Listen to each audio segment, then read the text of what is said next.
पानी से भरे लबालब सड़क और तटीय इलाकों में घुसा पानी। अमूमन बाढ़ और बरसात में यही सीन होता है पूरे देश में अलग अलग जगहों का, पर दिल्ली के लिए ये मानसून और ये बरसात इस बार कुछ अलग है। अलग इसलिए है क्योंकि यमुना नदी ने 45 सालों का रिकॉर्ड तोड़ा और 208 मीटर से भी ऊपर बहकर दिल्ली के तटीय इलाकों को डुबाए हुई हैं। अभी हम हैं लाल किले के पीछे यमुना बाजार के पास और यहाँ पानी पूरी तरह भरा हुआ है।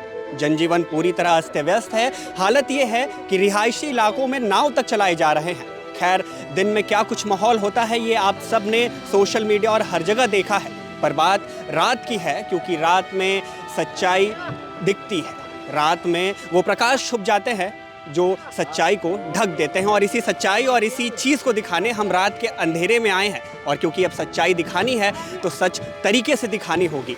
स्क्रीन के उस पार और स्क्रीन के इस पार सिर्फ खड़े होकर के बता देना ही सच्चाई नहीं होती है।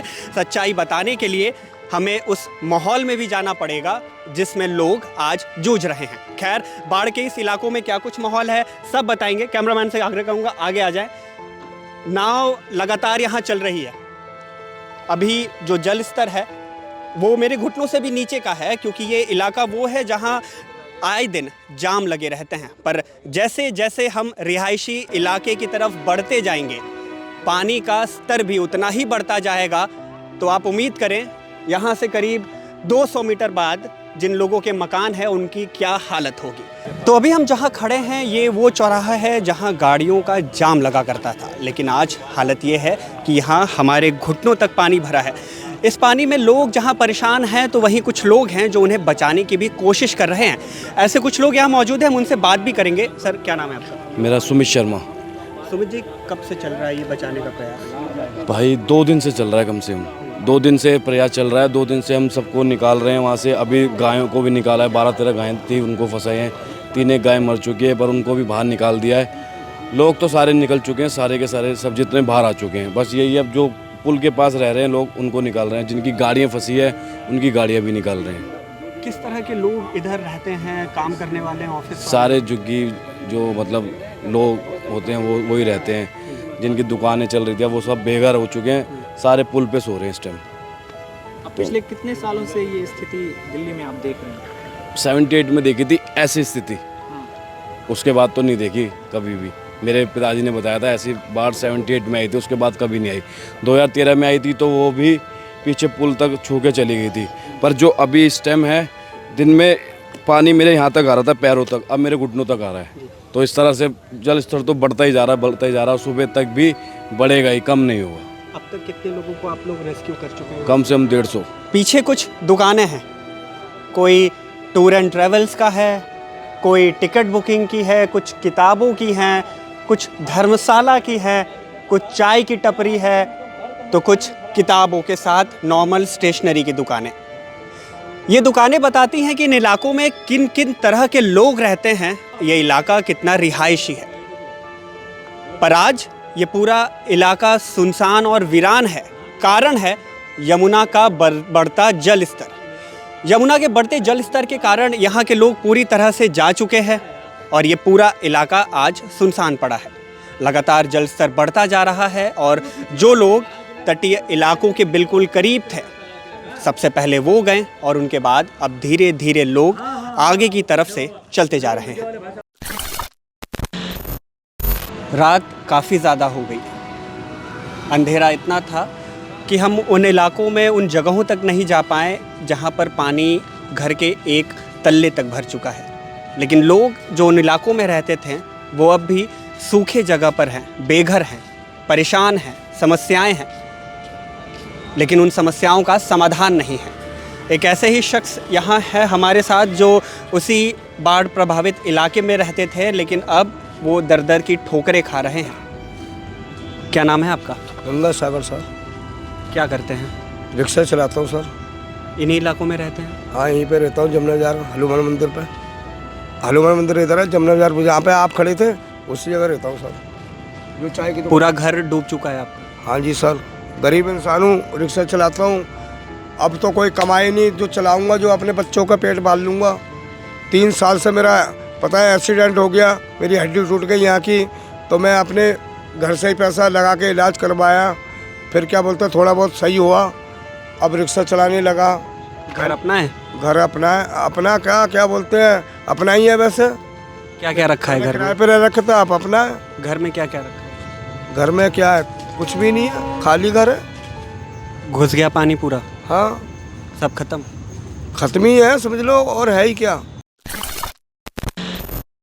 वक्त हो रहा है करीब आधी रात का और अभी सांसद जी यहाँ खुद मौजूद हैं जो लोगों के बीच जो भी जरूरी सामान है वो बांट जा रहे हैं।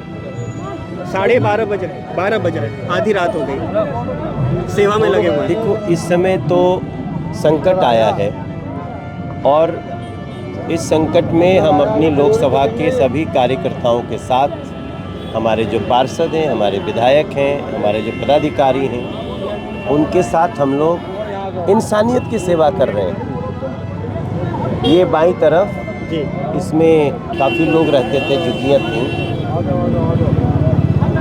अब तो संकट आया है तो उनको बाहर आना पड़ा, पंखे भी नहीं हैं, खाना भी नहीं है। वैसे सरकार ने भी कुछ व्यवस्था की है, तैयारी नहीं है, तैयारी नहीं। अगर तैयारी होती तो आज क्यों करना पड़ता। और देखिए मैं यहाँ करीब 5 दिन पहले आया था, मैं जब यहाँ पानी नहीं था। मैंने अरविंद केजरीवाल जी को सूचना भी किया, लेकिन देखो कितना दुख की बात है कि जब पानी सर के ऊपर गया तब आप जाग रहे हो, और जागने के बाद भी आप क्या कर रहे हैं, कुछ नहीं, सिर्फ दोषारोपण। अगर हम अपने पॉकेट से दे रहे हैं, हमारे पास कोई बजट नहीं है, लेकिन जिसके पास दिल्ली का 70,000 करोड़ का बजट है, अगर वो खाली 1 महीना पहले सोच लेते कि भाई इस बार जो मई में बाढ़ आएगा, जून जुलाई में, उससे कैसे निपटें, तो ये पहले से व्यवस्था हो जाती। ये टेंट भी लगा, लेकिन टेंट तब लगे जब हम लोगों ने यहाँ के डीएम को फ़ोन किया। It was not planned. अब इस समय तो कुछ कहते भी अच्छा नहीं लग रहा है। अभी इन लोगों के यहाँ खजूरी में पानी भर गया है, इन लोगों के यहाँ जाऊँगा। एक इंसान को ज़िंदगी जीने के लिए क्या चाहिए? रोटी, कपड़ा और मकान। लेकिन यमुना के इस बढ़ते जल स्तर ने तीनों ही चीज़ों को, तीनों ही ज़रूरतों को बदल दिया। रोटी की जगह ले ली बाढ़ राहत सामग्री ने, कपड़े की जगह ले ली ये प्लास्टिक से बने तिरपाल, और मकान की जगह ले ली टेम्परेरी टेंट हाउस। खैर, रात के करीब 12 बज रहे हैं और हम हैं बाढ़ राहत कैंप में, जहां पर आप देख सकते हैं यहाँ बाढ़ पीड़ितों को लगातार खाने की चीज़ें बांटी जा रही हैं। लोग दूर दूर से आए हैं, बाढ़ प्रभावित इलाकों से आए हैं। इनके घर पूरी तरह से पानी में डूब चुके हैं। ये खाने को मोहताज हैं और अब रहने को भी हैं। कुछ लोग हमारे साथ हैं। भाई कहाँ से हैं आप? हम पाकिस्तान से हैं जी। बाढ़ में आपके घर डूब गए? सारा डूब गए, नीचे घर हमारे। नीचे? 3 दिन हो गया, बहुत पानी है, बहुत पानी, सारा घर लेवल आ गया घर को। तो यहाँ कैंप में कब से हैं आप? 3 दिन हो गए। भले यमुना के किनारे रहने वाले लोगों पर आपदा टूट पड़ी हो, लेकिन इस आपदा से बचाने के लिए लोग भी पूरी तरह से तैयार हैं। सर, रात के 12 बज रहे हैं, आधी रात हो गई, आप लोग अभी भी जूझे पड़े हैं। देखिए, सेवा परमो धर्म है, हमारी तो संस्कृति में रही है। वसुधैव कुटुंबकम, पूरे विश्व को हम अपना देश, अपना भारत मानकर चलते हैं, परिवार मानकर चलते हैं। आज उसी के तहत यदि हमारे अपने लोगों पर संकट आया है तो आज हमारा ये कर्तव्य बनता है कि समाज की हम सेवा करें। हमने सदैव समाज से प्राप्त किया है, तो आज उसको देने का समय आया है। क्या कुछ हो रहा है इस कैंप में और कैसे लोगों को रिलीफ मटेरियल पहुँचाए जा रहे हैं?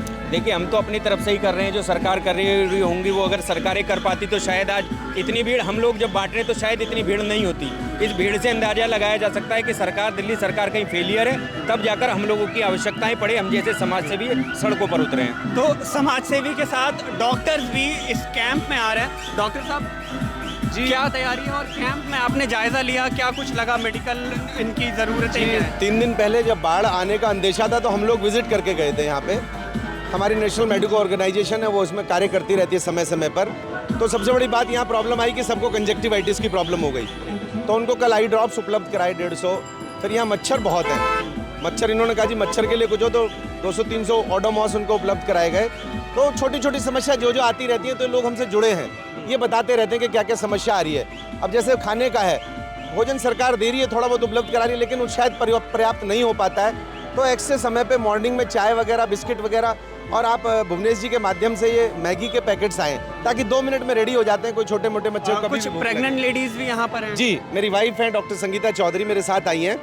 और प्रेग्नेंट लेडीज़ का सूचना मिला था कि 3-4 प्रेग्नेंट लेडीज़ हैं और उनका किसी के 2 महीने ड्यू है, किसी के 15 दिन ड्यू है, तो उनका चेकअप नहीं मिल पाता है सही समय पे। आज उन्होंने उनको चेक किया है और चेक करके अपना हॉस्पिटल है विदिन 1 किलोमीटर में मोरल हॉस्पिटल है, तो उनको बोल दिया कभी भी होता आप तुरंत वहाँ आइएगा। समय है रात के करीब 3 बजे और हम हैं बाढ़ प्रभावित लोगों के लिए बनाए गए कैंप में। पीछे कैंप है, लोग आराम कर रहे हैं, नींद ले रहे हैं। हालांकि नींद इन्हें आएगी नहीं क्योंकि इनका घर, इनका बार सब छूट चुका है। कुछ लोग अभी भी रात के समय यहाँ जाग रहे हैं। भैया कहाँ से हो? यही से झुग्गी में से। बाढ़ में पूरा घर डूब गया? हाँ, क्या करते हो? मैं सब्जी बेचते थे भाई। अच्छा, तो खेती कहाँ होती थी? इसी के अंदर होती थी। अंदर होती थी। हाँ, तो खेती भी अब खत्म हो।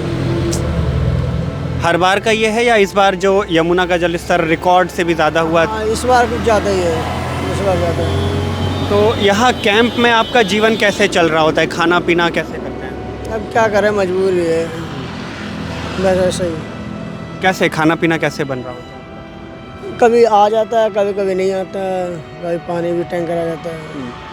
खाना बनाते हैं? हाँ, कहाँ बनाते हैं? यही बनाते हैं। दिखाइए।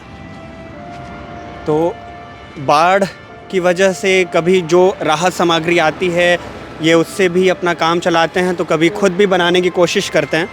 हम देखना चाहेंगे कि आखिर चूल्हा रखा हुआ है। जी, अच्छा ये चूल्हा रखा हुआ है। यहाँ पर खाने के सामान पड़े हुए हैं और खाने की पूरी व्यवस्था यहाँ पड़ी है। किचन का पूरा सामान बनाया हुआ है। ये सामान भी आप ही लोगों के हैं? आइए इधर आइए। सामान भी सारे आप लोगों के ही हैं? तो कब से आप लोग यहाँ इस तरह से हैं? 2-3 दिन हो गए। 2-3 दिन हो गए।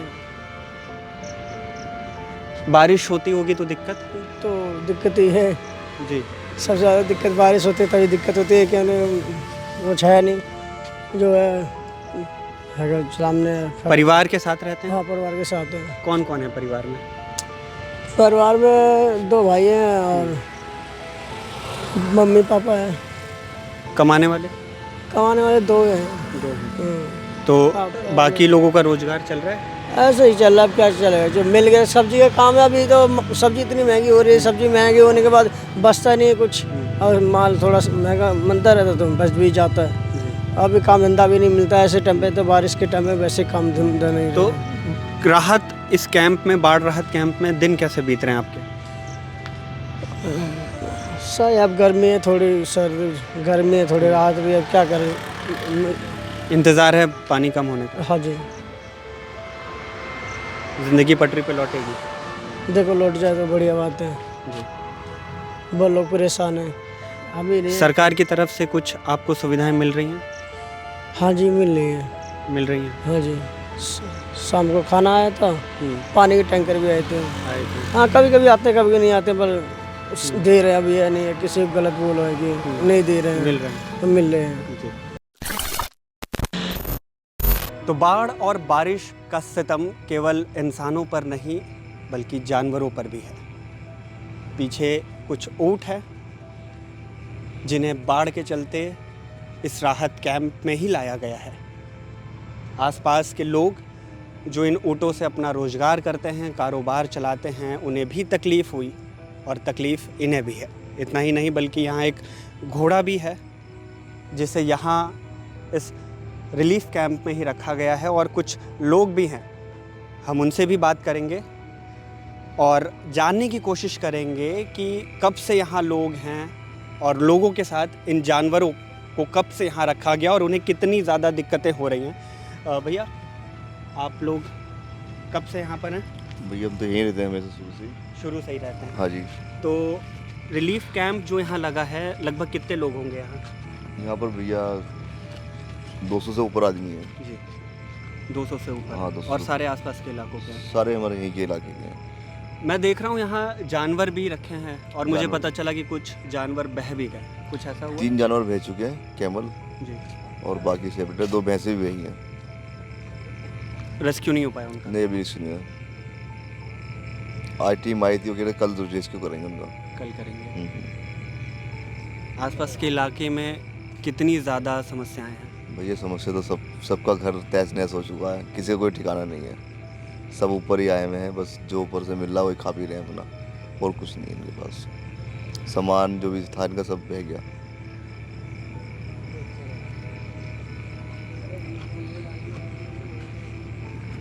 भैया आप क्या माहौल है आसपास पूरा? यह सिचुएशन तो आप देख रहे हो, जो भी सिचुएशन है वो आपके सामने ही है। आप देख लो, छोटे छोटे बच्चे हैं जो यहाँ पर बाहर सो रहे सारे, ठीक है। और जो फैसिलिटीज़ इन्हें अवेलेबल करानी चाहिए थी, आई थिंक मेरे नज़र में तो फैसिलिटीज़ इनको अवेलेबल नहीं हो रही है। आप खुद देख रहे हो कि यहाँ कोई इतनी फैसिलिटीज़ नहीं है। अब लोग यहाँ पर आते हैं, चाहे वो बड़े बड़े हुद्दे में है, जो भी है, ठीक है, वो यहाँ पर आके आई थिंक फ्रूटी और एक चिप्स का पैकेट दे के जा रहे हो। फ्रूटी और चिप्स से सर्वाइव नहीं हो सकता, लाइक समझ रहे हो। यहाँ मोस्टली जो चाहिए लोगों को ग्रोसरी चाहिए जिसमें सब कुछ हो। अभी एटलीस्ट परिवार के परिवार है यहाँ पर, बच्चे हैं, तो एटलीस्ट वो कुछ बना के तो खिला सकते हैं इनको। चिप्स और फ्रूटी लोग आके दे रहे हैं, उससे तो आई थिंक कुछ होना नहीं है। तो ये सारी सिचुएशन आपके सामने, ये एनिमल्स है यहाँ पर। अब ये जो भाई है यहाँ पर सारा जितना भी फूड है वो यही प्रोवाइड करा रहे, यहाँ तक कि एनिमल्स का फूड भी ये प्रोवाइड करा रहे। आप देख सकते हो वहाँ पर बना हुआ है, वहाँ पर सारा जानवरों को खाना पड़ा है, वो इनकी तरफ से आया हुआ है, ठीक है। और जितना भी ऊँट वगैरह जो बह गए हैं वो भी सारी मेहनत इन्होंने करी है। तो यहाँ हर लोगों साल जो यमुना का जल स्तर बढ़ता है उससे ये हालत है, या इस बार इस जब बार यमुना ही। अपने 45 सालों के रिकॉर्ड को नहीं, तोड़ इस बार ही, हर साल नहीं, इस साल हुआ है। कुछ महिलाएं भी हमारे साथ हैं। आप कहाँ रहते हैं? यहीं रहते हैं। यहीं रहते हैं। कैंप में रहते हैं या फिर आप पहले से ही यहाँ रहते थे? पहले से। पहले से ही रहते थे। आपके आसपास महिलाएं भी काफ़ी ज़्यादा होंगी। हाँ, महिलाओं को खास करके इस कैंप में दिक्कतें हो रही हैं? हाँ, नहीं, दिक्कत नहीं हो रही है। सुविधाएं हैं? हाँ। ये पूरा इलाका हाथी